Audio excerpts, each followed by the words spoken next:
in 1987, we had an intruder come into our house. And I was away at the time doing conferences, and Peter was home with the 3 boys, and he knocked on our door at 4 o'clock in the morning.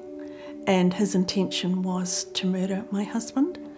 And what happened as a result of that, they called me when I was in Perth, that's where I was, and I did not know when I was travelling home whether he'd be dead or alive. But I know when I got on that plane, I'd just been in revival meetings where the presence and the power of God was amazing. And in those kind of situations, everything within you will worship and praise and magnify the Lord. And then 4 or 5 hours later, you hit a situation like that. And I remember flying back on the plane, and I was sure standing up on the inside, and I declared to the enemy, and I declared to my God, whatever I am flying home to, I want you to know I will always worship you. I will always praise you. I will always thank you and declare that you are totally sovereign and you are totally good. So he came at 4 o'clock in the morning, and my 2 sons, one of them answered the door and came and got Peter. And we were in a Bible college setting, and we were also in a place where it was not unusual for people to bang on our door. But while John went to get his dad, the attacker brandished a machete and put on a balaclava. So the moment Peter came to the door, he began to slash him. And the boys, if the boys had not been home, Peter would have died. Even though they were slashed and had ended up in hospital too, they were able to preserve and save their dad's life.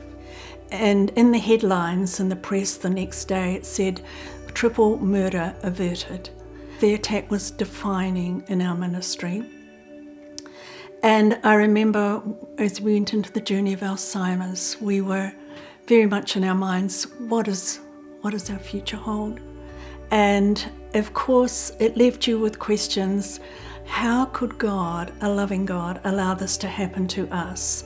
And sometimes there's no answer to some of those questions, except that there was a huge disappointment in a sense of several areas.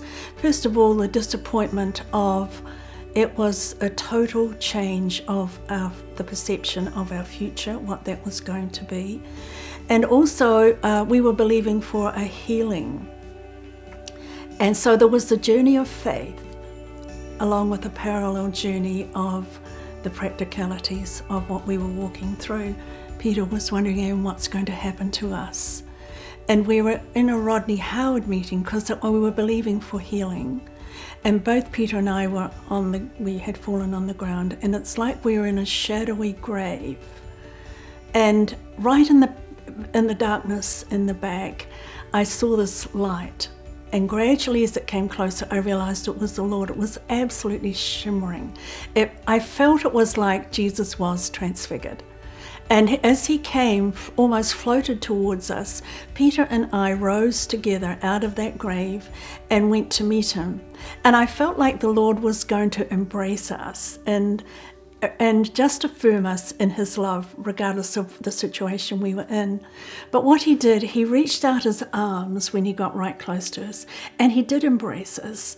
But he took us, in his embrace, he took us into himself. And when I looked at the vision again, I didn't see Peter and myself. I saw only Christ, that our lives were hidden with Christ and God. And then the Lord said, "Anne, this is your future. Your lives, whatever happens, are hid with Christ and God."